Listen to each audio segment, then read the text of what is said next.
You ask Tiger to solve. This deals with linear equations with one unknown. The final result is q equals 7. Let's solve it step by step. Swap sides.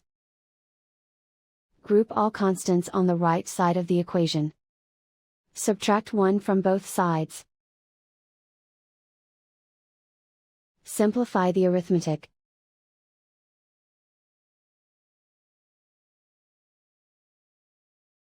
Isolate the q. Divide both sides by -6. Cancel out the negatives. Simplify the fraction. Cancel out the negatives. Find the greatest common factor of the numerator and denominator. Factor out and cancel the greatest common factor.